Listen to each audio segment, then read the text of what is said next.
They don't know this yet, but we have to leave the shop today. Yo. 18 years old, 1000 cc, perfect. Can you go in the van right now, go to a gas station and buy like 10 cases of Modelo? You guys can be video recording here. Oh no! Yo! Oh no! What the heck? It never ends. We are upgrading our lighting for the exterior of the building so that at night it's always lit up. We have 37 security cameras here at the HQ that Huntington Beach Computers sponsored us to hook this up. Thank you to them. They do all security things like that. But more importantly, cameras are only so good. What you need is someone watching them. So we pay somebody all night, every night, to watch a live feed of our cameras every day. We have alarms in the building. We have 36 cameras. They're all over. And some feet, these actually work at night really well, but nothing beats daylight. So I'm installing today a bunch of new floodlights all along here. So we'll have floodlights here and over here. This building was built in 1983, same age as your boy Dave. We don't own it, we leased it. But when you lease a commercial building, it's not like when you're at least in a house, like basically you pay for everything. So if you want to upgrade anything, like you just pay for it. The downside is like even the floors and all that stuff you guys see in there stuff. When our lease is up in 3 years, we would just leave and that all would stay. So you're spending money, but not like on your house where it's like, oh, I upgraded the lights, now I've got some, nicer lights for my house I own. I don't own this, I lease it. But from a business perspective, we want to make sure obviously we're protected. We also have a guy that comes around at night in a mobile car. There's a whole complex, a car. He does the whole complex, drives around all night. So we put a lot of money into security for obvious reasons. And typically somebody's here late anyway. So for the most part, this place is never unmonitored. Security is big to me. I'm not like I'm paranoid, but it's just like I don't want to deal with a headache. So yeah, I'm buying some lights today. And it won't be cheap. I bet you this is $2,000 just to have some lighting upgraded. But, we have to do it. Have to do it. Gotta do it. Have to. It's not my choice. I had to. Someone can just have fun. No! No! Everybody act like you're working. Quick, give me a wrench.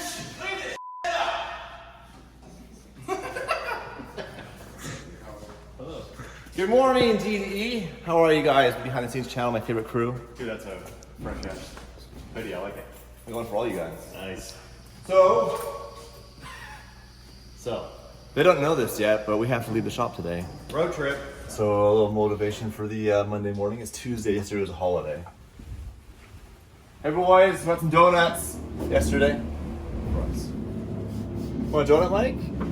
Yeah, those are still fairly fresh. Oh, I bought them last night. Real fresh. Real fresh. I ordered them last night. What's up? How are you doing? So you guys ready to go to San Diego? We're not going to San Diego. We're going to Encinitas or whatever. I don't know. Encinitas? Yeah, down there. It's halfway down. It's an hour. Enchiladas. It's like an hour drive. I think we'll all go. Spicy. Yeah. We'll do a little DDE field trip. Can we go through the drive-thru? It's only an hour drive. It's not bad. No. But it's a 4-hour install. We want to get out of there not at 5. Full on? Yeah. That's the style. No, it's One not. in, one out.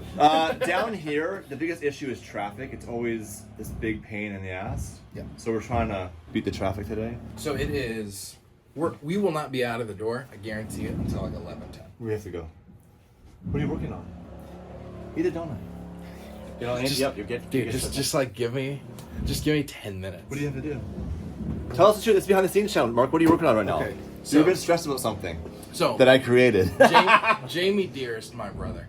We basically, I pulled the rug out on Jamie. He woke up really early this morning. I heard him in the group chat texting at like 6 a.m., working hard. And I just switched out the edit on him for tomorrow because I want a different video to go out from the one that we had planned to go out. That video, he's already got progress into it. That's awesome. That'll be an early night down the line.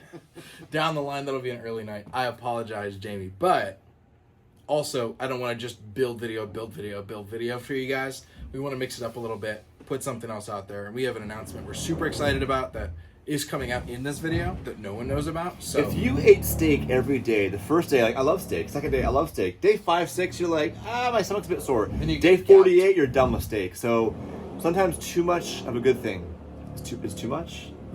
Too much of a good thing is Too too much of good things is God. How's It's a that Spice Girls song song. I need something to human touch. Gotta get with my friends. If you with you, my lover. That's right. You got it. You got it. Yep, You got yep, it. yep. Smile, smile, smile.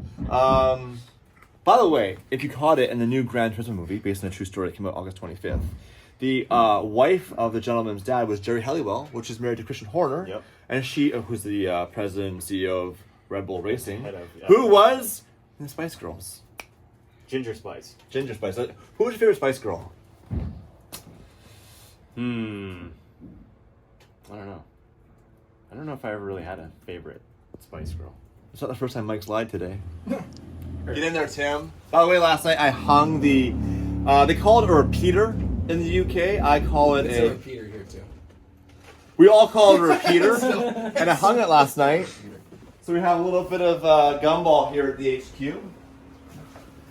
Now the way I was, it has a Velcro strip on the edge. I couldn't find Velcro, so I bought a staple gun. Oh, where's the staple gun? Oh, I thought that was it. Woo! So yeah, what do you guys think? Do you like it? Looks cool. I'm not sure. Oh, the end is a cigar, maybe? Sponsor? So the night we had that big party, these are all the sponsors. So this was the actual backdrop, or repeater, that people use to take pictures. And I always wanted to get one from Gumball. They afterwards just give them away, but it's not smallly rolled up. So to take that back from Europe and the Middle East would be like, Oh yeah, just half a backpack. yeah. So I just grabbed it, and then they had a chrome, a mirrored DJ booth, with the Gumball logo on it, that allegedly is going to come here. So I could put that in the corner, have a DJ booth up here for us to waste time. Yeah. How could you eat right now, Tim? How could you eat right now, Tim? Take it out of your mouth, Tim. Take it out. Is that a good donut, by the way? Yeah. It doesn't look good. It looks like it would be good, but it looks mushy. It looks It's like a little stale, stale. actually. They're stale. Still. But I'm hungry. I told you they'd be stale. All right. Who the heck was sitting in here? This thing's so close to the front. Oh, that's cool. I got one of those.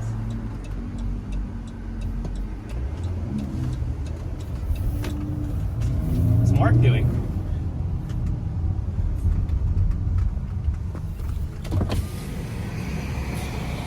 Yo, yo.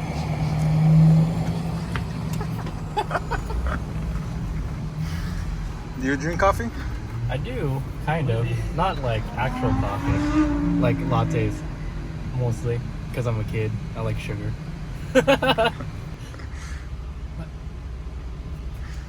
Get back in the car!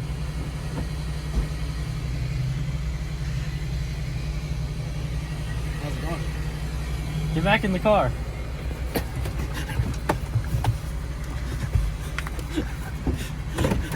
Give me the keys. What the heck?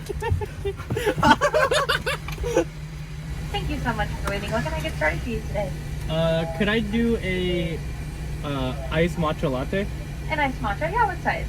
I'll do a grande.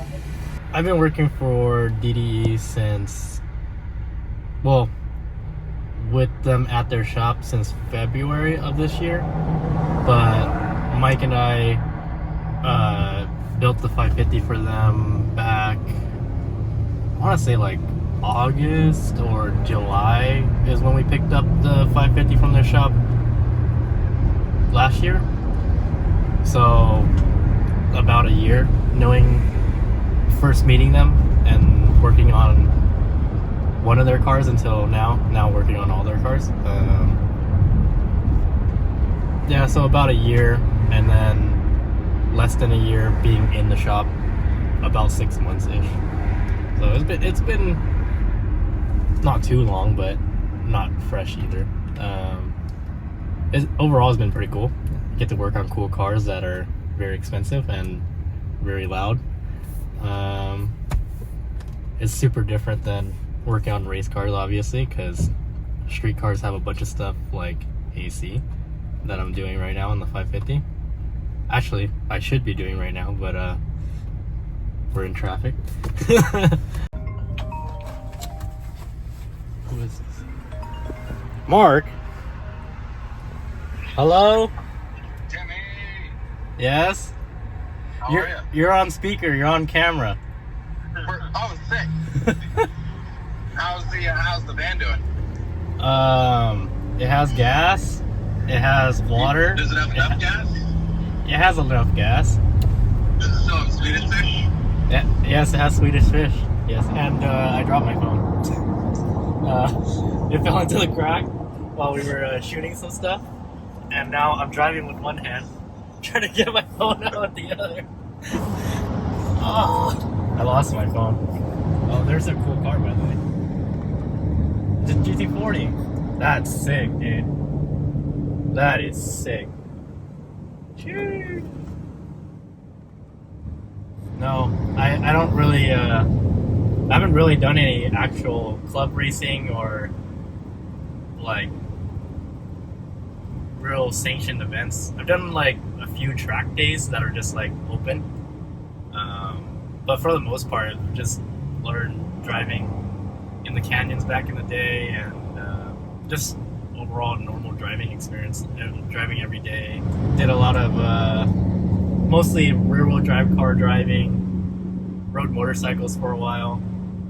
Want to ride motorcycles again, not gonna lie. So my very first bike when I got my motorcycle license and permit was a 2002 Yamaha R1. 18 years old, 1000 cc, perfect. America.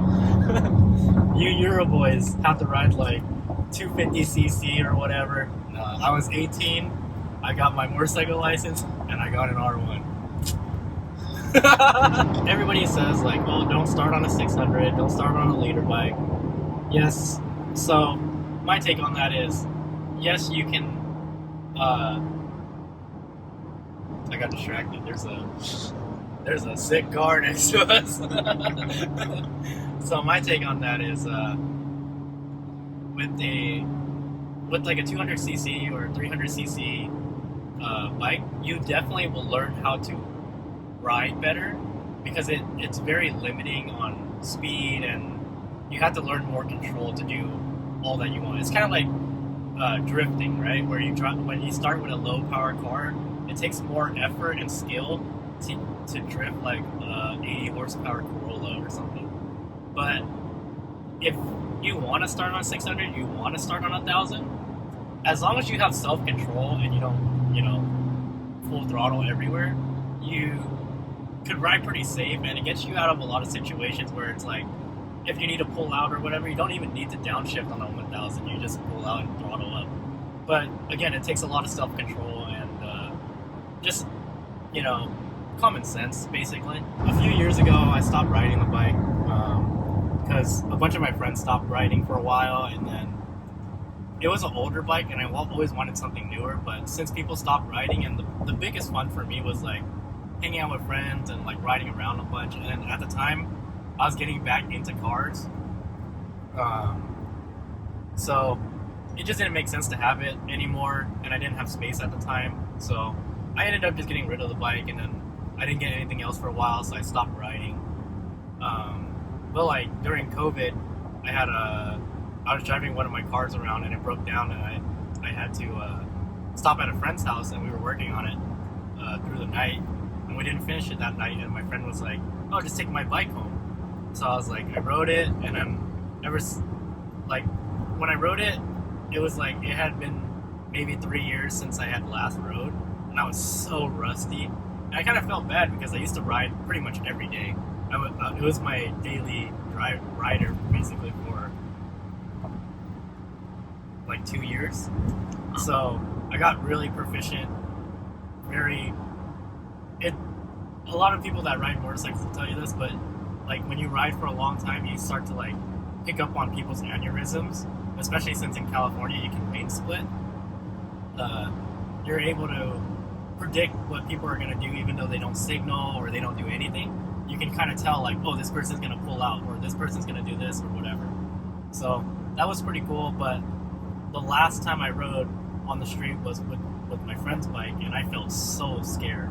I only split one time, and there was a bunch of traffic going to his house the next day, and I kind of felt like kind of sad, kind of bummed that I didn't have like that gut feeling of like I know when to go and do everything anymore. But lately lately I've been wanting to like ride again. I know people are going to tell me against it, and a lot of people don't approve, but I don't know. I really do miss it, to be honest. It's so freeing and open. I still have my car. So I see you guys in the comments, and like some people have DM'd me on Insta, but people always ask, what do I drive? I have a few cars, but my daily driver right now is a pretty stock 2003 Lexus IS300, and I just like that car because I have one as a drift car, and I like the feeling of it. And I wanted something more like in between a street car and a full race car, between my full race car and that, so I could like drive this to work and then sometimes take to drift events and drift it. But lately, gas has been getting kind of out of hand in California. For my fellow Californians, you guys know my pain, but yeah, the IS gets like, if I'm lucky, 25 miles a gallon average, and it takes 91, and I drive a lot. So I've been thinking about getting a new, just for a daily driver, but I don't really know what I want. I'd like something that gets at least 30 miles a gallon, and I can put 87 in, and I would prefer it to be a four-door, hopefully, and I would kind of want it to be manual. So I've been thinking about like a Honda Fit or something, but I don't know. There, that's your guys' challenge. Find me something, DM it to me on Instagram. I'm broke, so nothing that's $50,000, please. Oh, sick! It's a drift ramp. So I was driving behind them, and Mark told me, pass us, because I thought he was filming. He wasn't doing anything. He just told me to pass them. And then right when I passed him, Dave turned on the turn signal to turn right. So now we're lost. Where are we? Oh, we're close. So this way and then right. Well, I found them. And a lot more Hummers. No! Not this again.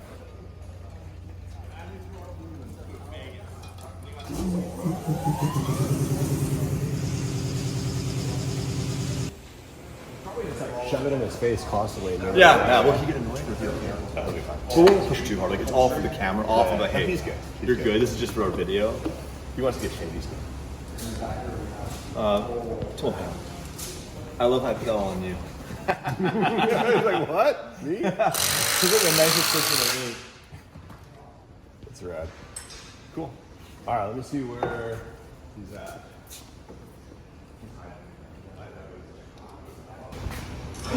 So we have a hard out of 4 o'clock. Put 3 hours on the timer. Okay. It'll be fine.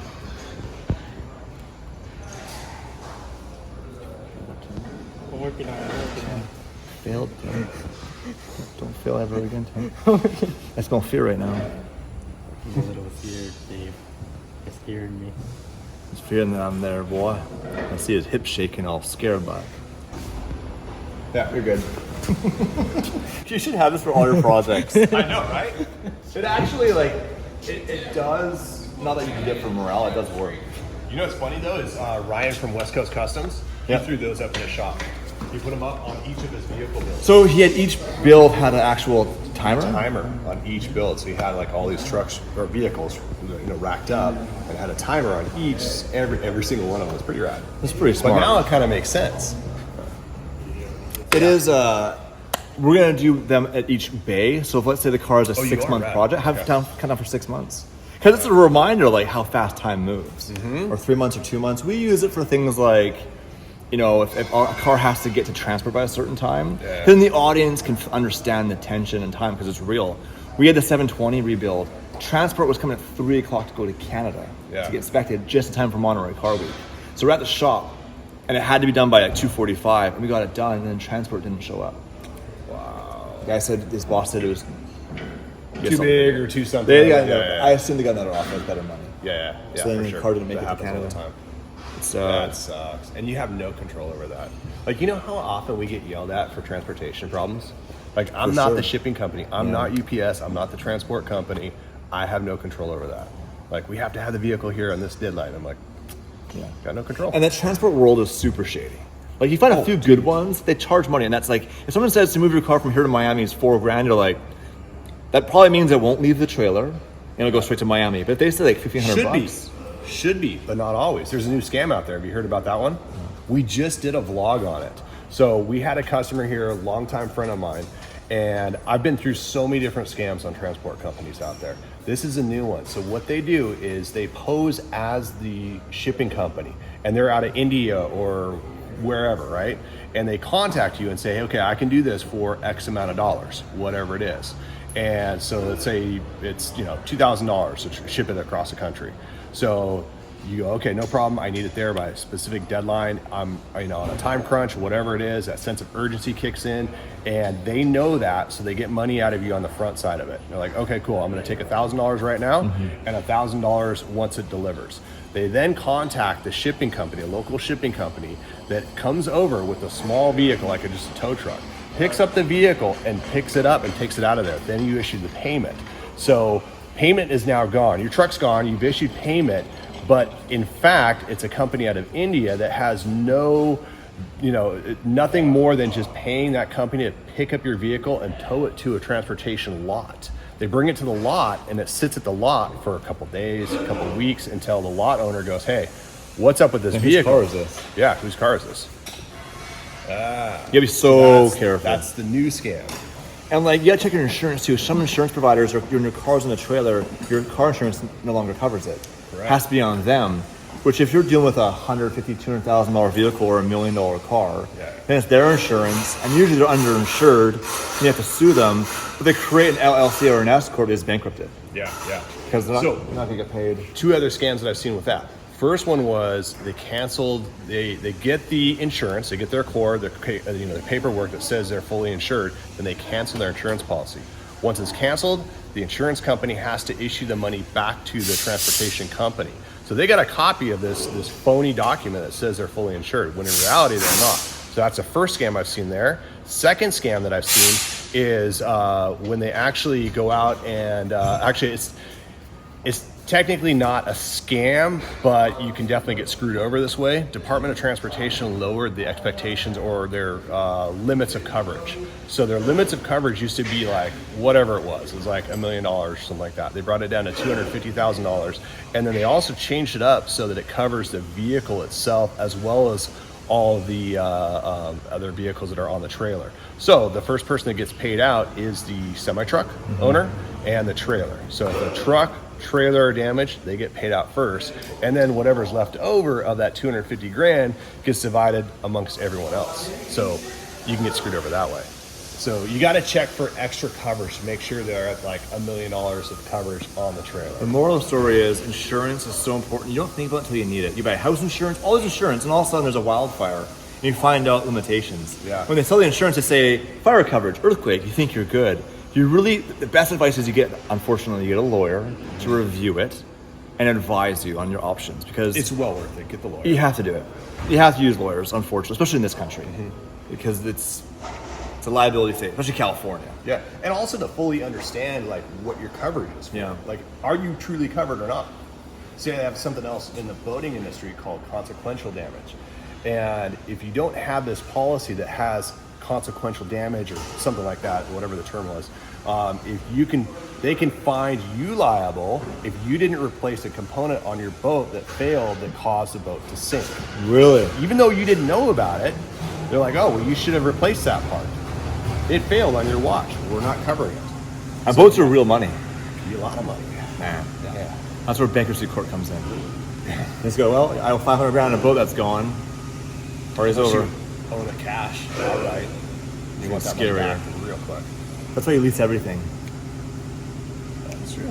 Just lease There it. you go. It's not your problem. All right. Oh shit. Timer's down. Hey Cheetah, they got the timer going. Yeah. Can you go in the van right now, go to a gas station and buy like 10 cases of Modelo? I'm underage. You're 29 years old. Get out of here. That was really rude to cut a car like that. That's just a joke. I actually liked him. That's just a joke for the camera. Sometimes the soft people that watch the videos say think we're being mean. Like, friends make fun of friends. In my generation, if you like somebody, you're mean to them. Why is this card so heavy?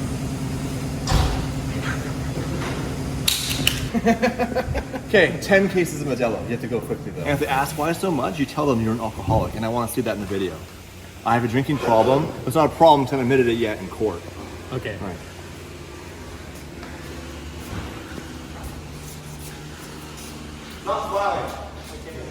We gotta find 10 cases of Modelo, whether that's a gas station, a grocery store, or wherever else people buy beers. I'm not a drinker, to be honest with you. But now I'm gonna go buy 10 cases. Which cases? I don't know. Six packs, 24s, 18s. What do you what do you think we're gonna do? We should come back with 24 packs. Wait, how many cases? I forgot. 10? 10 cases of 24. Let's do that. Let's find a 24 pack. Man, if we have to go to multiple places. Alright, whatever. we're gonna get the job done. Alright?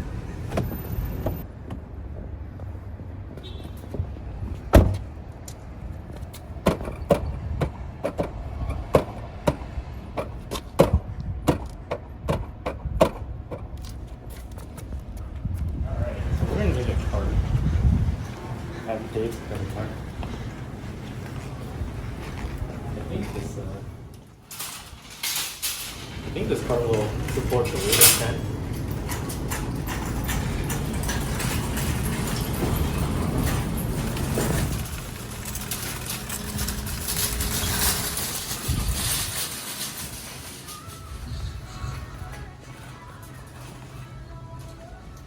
I see it. 24.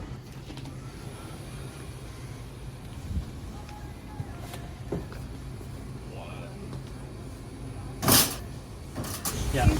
Yeah. You guys can be video recording here. You have to turn that off, sorry.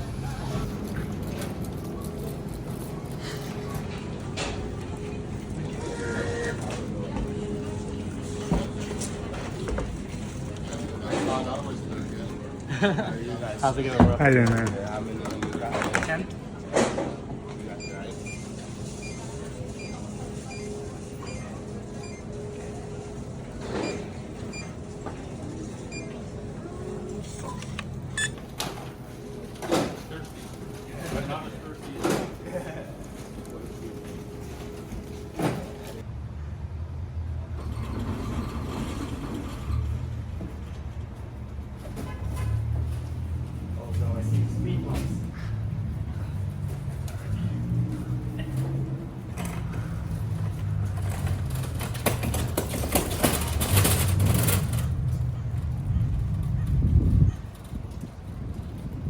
Some issues, not too many.